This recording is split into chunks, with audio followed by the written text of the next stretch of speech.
Ah yes, EarthBound, the timeless tale of a kid named after a video game console, his friend named after a bodily function, human sacrifices, alien invasions, and, beating the crap out of stray dogs with a t-ball bat. What is there to say that hasn't been said already? It's colorful, whimsical, funny, and shockingly dark at times. It's sought after, expensive to buy, and loved by many. It's EarthBound.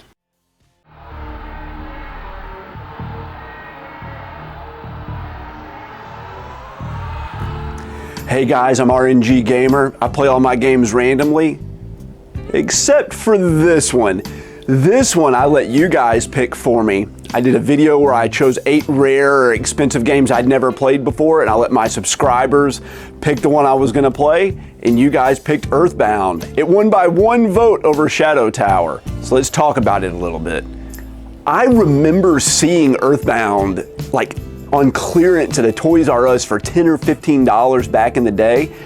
And I totally passed on it because it was something I'd never heard of. I didn't know anybody that played it. It just didn't look like something that would be good. And I guess everybody else had that same reaction because obviously nobody bought the game, right? It's super loved by everybody on the internet, but even to today, I don't even know anybody in my real life that's ever played EarthBound. I'm the only one I know who has a copy of it. So I know there are plenty of copies out there, guys, but it's just something you have never come across that often. It's always been sought after and kind of hard to find. It's just the way it is. So like I said, everybody on the internet loves it, but is that just nostalgia speaking? I've never played it before. I know everybody loves it, but is it any good, by 2023 standards?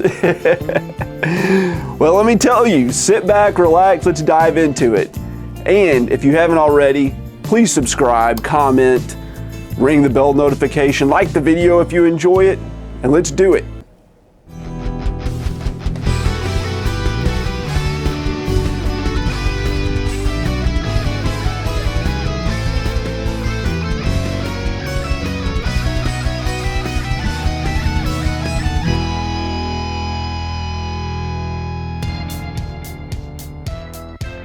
At its heart, EarthBound is just a standard 90s 16-bit RPG.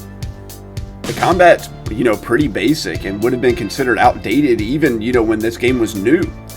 And outside of the scrolling health bar that's a big mechanic of the game, it's just the same combat system that you would see on the NES, almost a decade before EarthBound even came out.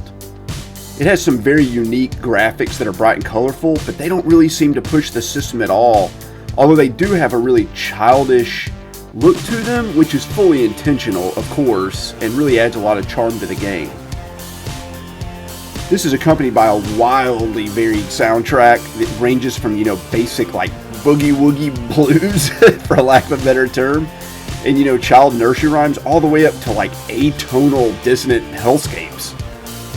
It's really incredible and has some truly remarkable tracks. And many of them have fantastic hooks that will keep you singing along, all the way through the game, sometimes even before you realize it. What does set EarthBound apart from other RPGs of the time is its modern day setting, its great sense of humor, and its bizarre and quirky concepts. And the overall unique atmosphere that the game contains is really something I've never seen in any other RPG. Instead of your standard swords and shields, you have frying pans and baseball caps. Instead of fighting hippogriffs and dragons, in your standard RPG, instead it's crazed neighborhood hoodlums and fire hydrants. You get to smash up street signs on the famous beaches of Ohio. You'll defeat a boss that's a giant pile of barf that is turning everyone in the town into zombies. And you'll experience the aspirations of an idiot who wants to become a superhero that's half man, half dungeon. All of this, of course, takes place in turn-based combat that has psychedelic backgrounds that seem to be taken directly from the Pump Up the Jam music video. There's a lot of energy to this game, and it's really palpable and carries over when you're playing it. Luckily, You know, all this excitement is thinned out by the surprising amount of time you'll spend watching various musical performances. You're introduced to the main character, Ness, from, you know, Super Smash Bros. Fame. And this is where he came from, guys. Long before Super Smash Bros., he was in EarthBound. He's awoken during the night when a meteor crashes to Earth. And after investigating, you're giving a warning from the future that Gygas, this evil being, is going to destroy the world. And you have to set out and meet your 3 friends that are these other special children somewhere in the world and, you know, do everything in your power to thwart Gygas' plans. It's just a standard story, and honestly, it doesn't evolve much throughout the duration of the game. Yes, you explore a lot of interesting ideas and meet a lot of interesting characters, you know, but the setting and the zaniness really do most of the heavy lifting. There's a lot of variety between the different sections of the game. You know, they really help to keep things interesting, but the narrative is just your standard JRPG fare. Most of your time is going to be spent going from town to town where you have to, you know, talk to everyone to figure out what to do next, which is a mainstay of tons of RPGs and, you know, never ceases to be incredibly frustrating. You also spend plenty of time in the very, very frequent battles that happen in the overworld. You know, most of the time these are very simple, and there's even an auto battle option that works pretty well. You know, but it's pretty much just, you know, use your magic, which is called Psi, or just do a melee attack, or run from battle, or use an item. Nothing you haven't seen a million times before. Unfortunately, there are several instances in this game where you'll encounter these extreme difficulty spikes that'll require you to just grind like crazy, or you need to know where to find all the special items to give yourself an advantage over a certain boss, or, you know, you just bang your head against a wall trying different things over and over and over again until something works. You know, it was at these points that I became very frustrated and found myself not really enjoying the game very much. Luckily, these few sections are spread pretty far apart, and the rest of the game isn't nearly as bad as those. That is excluding the game's biggest flaw, which is its inventory system. And I can't help but feel like this entire thing was like the basis for the Resident Evil games. Every character has a set number of slots in their inventory, you know, several of which are taken up by their weapons, armor, and other required items. And this leaves you with like so little space to carry healing items, potions, and, you know, what have you. You know, in the Resident Evil games, you can just drop off what you need at a lockbox inside of all the safe zones. But in EarthBound, there are no lockboxes. Instead, you have to find a telephone, call up the Escargot Express, go outside and wait for a delivery person to arrive. Then, pay them a fee.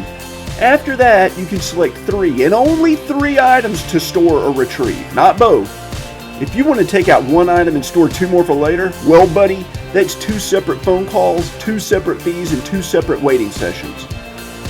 At certain points of the game, I had to make like 8 or 9 of these phone calls in a row to free up my inventory, and that's incredibly frustrating. It's so frustrating, and I hate it so much. I guess to make up for this like intentionally frustrating system, the game takes pity on you, and sometimes it will just give you an instant victory if you're fighting like an enemy that's much lower level than you. It's a really nice touch, and I wish more games implemented it. It keeps you from wasting a lot of time fighting weaker enemies when you backtrack through previous areas. Sadly though, you know, for such a lauded and well-known characteristic of this game, it only happened to me about a dozen times or so during my entire 30-ish, you know, hour playtime with this game. It just didn't happen as much to really make a difference. Generally, I liked the lighthearted atmosphere of the game and was really starting to get sucked into its world when the game started to hit me with some really heavy and dark subject matter. You know, like the part where the pepper ghost breaks your legs and tears off your arms and ears and blinds you and talks to you telepathically to tell you that you're basically a giant loser. Yeah, that kind of caught me off guard, to say the least. Or the Battle of Gygas itself, which has plenty of notoriety for its grotesque and disturbing nature, and the realization that you're basically fighting like an unborn fetus. It's not really a spoiler, guys. The game is almost 30 years old. Come on. You know, these were just a couple of the countless memorable moments of the game that I experienced. And when I think back on my time with it, I mostly remember the interesting set pieces that happened, like getting turned into a robot, or going to the giant world underground, or riding the Loch Ness Monster, or, visiting a desert bazaar. I also remember hitting difficulty walls that really hurt my enjoyment of the game, and getting stuck plenty of times and not knowing what to do or where to go, and being forced to resort to having to use a guide.